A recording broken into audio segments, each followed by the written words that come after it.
Salam sejahtera Bapak Ibu Saudara yang terkasih dalam Tuhan Yesus Kristus. Kita kembali bertemu dalam program Renungan GKJ Semarang Timur. Segala kemuliaan hanya bagi Tuhan. Sebelumnya marilah kita berdoa. Allah, kami sembah dalam nama Tuhan Yesus Kristus, kembali kami datang kepadamu. Kami bersyukur untuk penyertaan Tuhan yang terus kami rasakan sampai pada hari ini. Dan sebentar kami akan merenungkan sabda kebenaran firman-Mu. Biarlah Tuhan sendiri yang akan berbicara kepada setiap kami melalui firman-Mu. Dan firman-Mu akan mengubahkan hati kami sehingga kami boleh semakin menata kehidupan kami, semakin berkenan di hadapan Tuhan dan memuliakan nama Tuhan. Hanya dalam nama-Mu Tuhan Yesus Kristus kami berdoa dan ucapkan syukur. Amin. Bacaan hari ini diambil dari kitab Kolose 3 ayatnya yang ke-18 sampai Kolose 4 ayat 1. Kolose 3 ayat 18 sampai Kolose 4 ayat yang pertama. Demikian firman Tuhan. Hai istri-istri, tunduklah kepada suamimu sebagaimana seharusnya di dalam Tuhan. Hai suami-suami, kasihilah istrimu dan janganlah berlaku kasar terhadap dia.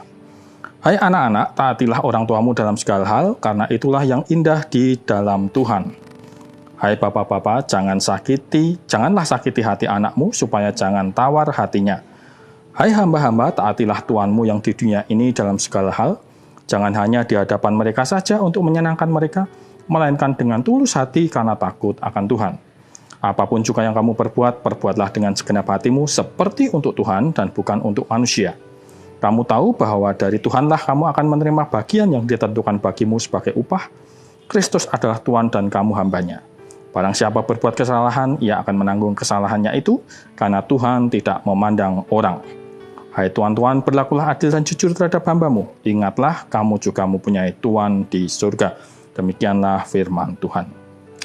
Saudara-saudara yang terkasih dalam Tuhan, Rasul Paulus dalam menulis suratnya untuk jemaat di Kolose ini banyak memberikan tuntunan tentang bagaimana orang Kristen yang telah menerima anugerah dari Kristus, yang telah merasakan kasih Kristus, untuk dapat menjalin hidup yang berorientasi kepada Kristus.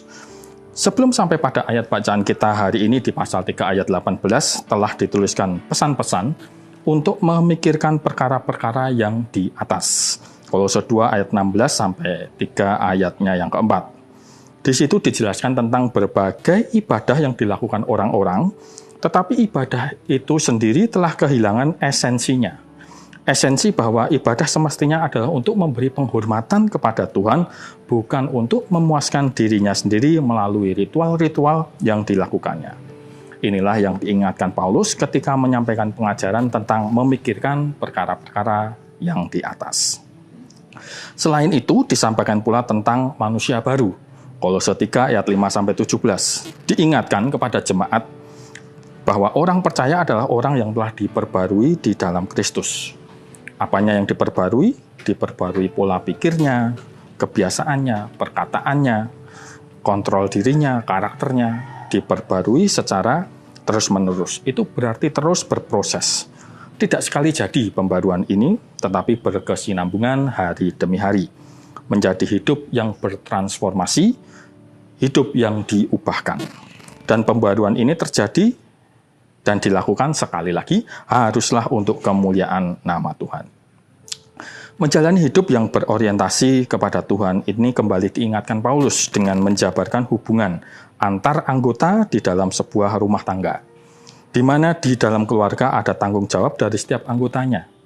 Istri yang tunduk kepada suami, suami yang mengasihi istri, anak-anak yang menaati orang tua, maupun bapa yang menjaga hati anaknya. Disebutkan pula tentang hamba-hamba yang menaati tuannya. Figur bapa dan tuan tentu mengacu kepada Allah sendiri.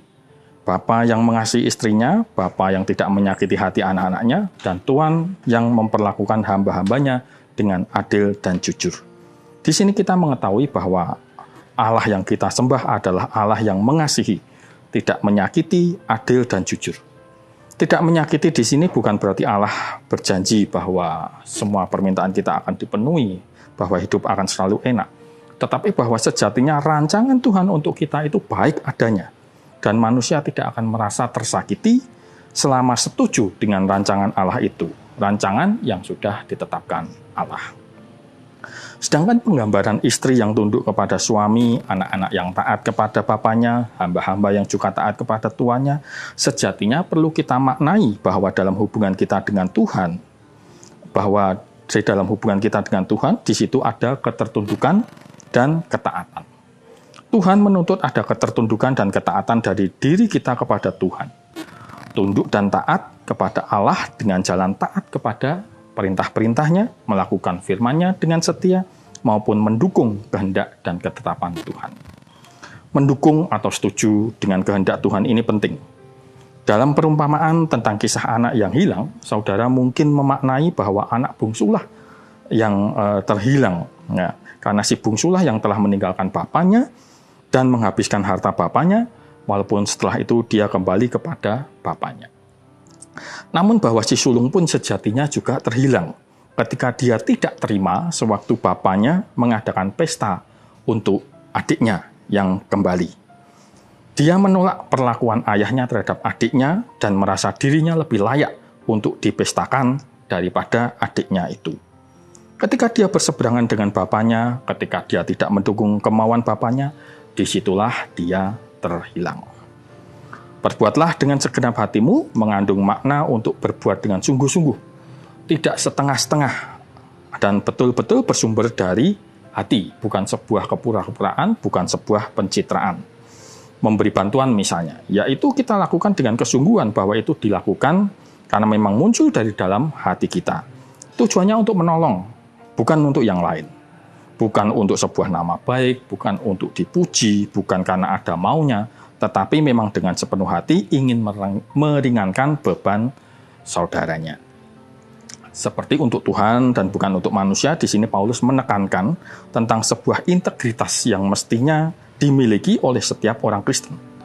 Hidup yang berintegritas adalah hidup yang berkualitas, di mana Tuhan tentu saja. Tuhan memberikan petunjuk bahwa hidupmu akan berkualitas kalau kamu melakukan segala sesuatu dengan kesungguhan, di mana engkau melakukannya seperti untuk Tuhan, sekalipun nampaknya yang tengah dikerjakan itu memang untuk manusia. Bekerja misalnya, kita bekerja memang untuk mendapatkan penghasilan. Kita bekerja untuk pimpinan kita, untuk bos kita katakanlah. Tetapi apapun itu, kekristenan mengajarkan untuk bekerja dengan sungguh-sungguh, tidak bermalas-malasan. Bekerja seperti untuk Tuhan, karena sejatinya Tuhanlah yang memberi pekerjaan. Tuhanlah yang memberi kita berkat. Bekerja untuk Tuhan artinya ada bos atau tidak, diawasi atau tidak, ada CCTV atau tidak, sama kesungguhannya. Itulah integritas. Bukan kalau ada yang mengawasi baru bergiat, di luar itu bermalas-malasan. Integritas itulah yang dituntut Tuhan, baik dalam pekerjaan, dalam pelayanan, maupun di dalam keluarga. Sebagai orang percaya, istri yang menghormati suami akan menghormati suaminya ketika suaminya ada maupun tidak ada. Bukan di depan suami hormat, tetapi di belakang justru mempergunjingkan suaminya, membicarakan kelemahan suaminya. Sebagai orang percaya, suami yang mengasihi istri akan mengasihi istrinya sepanjang waktu. Bukan sekarang mengasihi, besok tidak, atau malah berpaling mengasihi yang lain. Sebagai orang percaya, anak yang menaati orang tuanya akan melakukan perintah orang tuanya, baik di rumah maupun ketika sedang berada di luar rumah. Dunia mungkin luput untuk mengapresiasi integritas kita, tetapi Tuhan tidak. Ayat 24 dan 25 menegaskan bahwa Allah tidak lalai. Semua perbuatan kita tidak pernah luput dari pengamatan Tuhan, baik perbuatan yang benar maupun yang tidak benar. Dan Tuhan telah menyiapkan ganjarannya. Kamu tahu bahwa dari Tuhanlah kamu akan menerima bagian yang ditentukan bagimu sebagai upah. Kristus adalah Tuhan dan kamu hambanya. Ayat 24. Barang siapa berbuat kesalahan, ia akan menanggung kesalahannya itu karena Tuhan tidak memandang orang. Ayat 25. Tuhan tidak memandang orang, artinya Tuhan itu adil. Dia menyediakan upah atas hidupmu yang benar. Sebaliknya, hukuman untuk kesalahan siapapun dirimu. Marilah kita memandang Kristus dan mengarahkan hati kita kepadanya. Karena hidup yang berintegritas hanya akan terjadi apabila manusia mengarahkan orientasi hidupnya kepada Tuhan. Hidup yang berintegritas adalah hidup yang berfokus kepada Tuhan. Hidup yang menyembah Tuhan di dalam setiap perbuatan kita. Amin. Mari kita berdoa. Terima kasih Tuhan untuk firman-Mu, atas renungan pada hari ini. Kami boleh diberikan pencerahan, diberikan kesegaran. Kami boleh dihibur namun juga ditegur. Biarlah firman-Mu ini boleh kami hidupi dan kami lakukan dalam hidup keseharian kami demi untuk kemuliaan nama Tuhan.